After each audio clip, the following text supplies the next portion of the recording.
Jadi, komentar saya pertama soal pentingnya kita memang menjaga, ekosistem demokrasi di Indonesia, terutama ruang kebebasan, berpendapat ya. Yang, gimana pun, ini ada 2 hambatan yang harus sama-sama diatasin.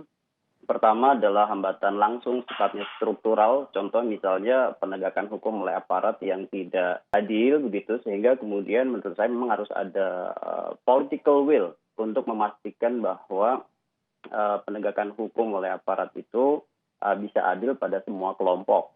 Contoh misalnya dalam penanganan upaya-upaya yang dilakukan oleh masyarakat, misalnya contohnya pelaporan.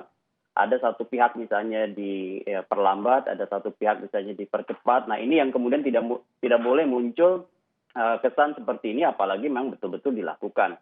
Itu yang pertama. Kenapa? Karena aspek ini bisa memicu ya, misal rasa ketidakadilan di masyarakat. Yang kedua, ini tentu hubungannya juga dengan aktor-aktor yang ada di masyarakat sendiri. Contohnya misalnya para netizen. Tadi Mas Haris menyebut bahwa bisa aja misalnya banyak upaya-upaya yang sebenarnya menghambat kebebasan demokrasi melalui upaya-upaya pembunuhan karakter, misalnya doxing, kemudian penyebaran hoax menyangkut seseorang misalnya, atau istilahnya kill the messenger gitu ya.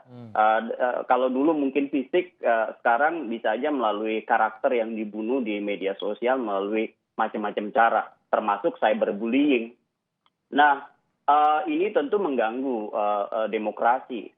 Catatan misalnya The Economist Intelligence Unit, salah satu yang paling rendah, 2 di antara paling rendah dalam konteks indeks demokrasi di Indonesia adalah kebebasan sipil. Ya. Mas Fajrul tadi juga udah bicara soal ada problem dalam konteks demokrasi, dan sebenarnya bukan hanya khas Indonesia, di beberapa negara sekarang mengalami kemunduran.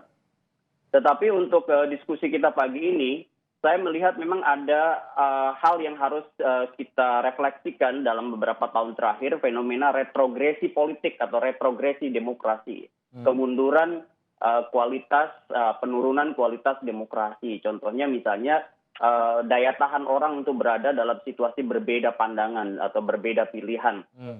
Saya, Mas Tim, merasakan betul bagaimana misalnya atmosfer kritik di ruang publik, baik itu di media mainstream atau di media sosial. Mungkin orang sekarang berpikir soal manajemen privasi komunikasi ya, secara lebih ketat, mana yang harus dikemukakan, mana yang tidak begitu.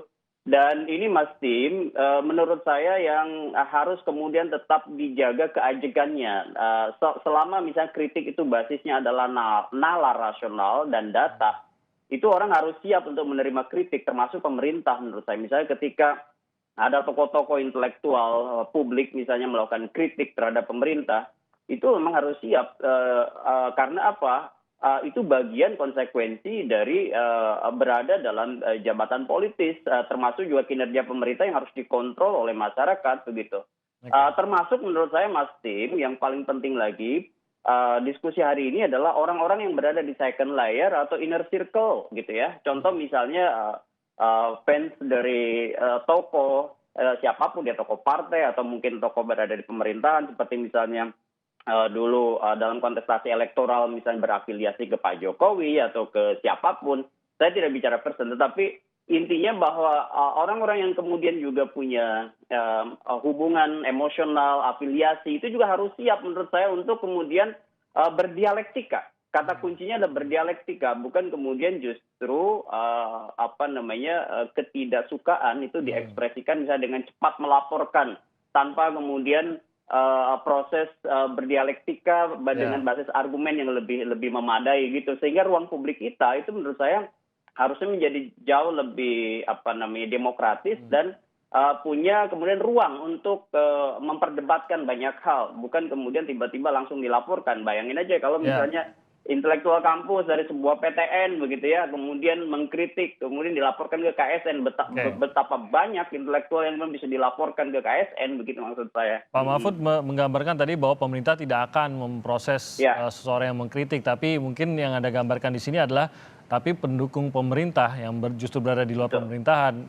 sangat mungkin melakukan hal tersebut, bahkan justru mungkin lebih itu tadi lebih toleransi terhadap kritiknya lebih kecil dibandingkan dengan pemerintahnya itu sendiri. Tapi bagaimanapun juga ini juga apakah bukan merepresentasi lah, tapi melukai juga reputasi dari pemerintah. Apalagi kalau jelas dia adalah pendukung sejak zaman ini, dia adalah seorang yang melekat dengan orang-orang di pemerintahan atau dengan Pak Jokowi sendiri misalkan begitu, Mas Gun. Iya, betul, betul.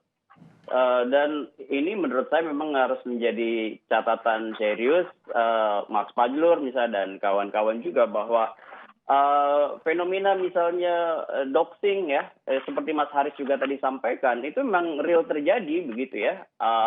Orang kemudian dibuka macam-macam informasinya, kemudian sampai ke wilayah-wilayah private gitu ya, kemudian itu mengganggu bukan hanya kredibilitas, tetapi juga reputasi dari orang yang bersangkutan, sehingga bukan pada substansi apa yang kemudian dikritik atau menjadi substansi ketidakpuasan misalnya dari sebagian orang yang kemudian disampaikan, diekspresikan menjadi kritik, tapi lebih akhirnya kemudian menjadi wilayah personal gitu ya. Dan ini yang tidak sehat ya.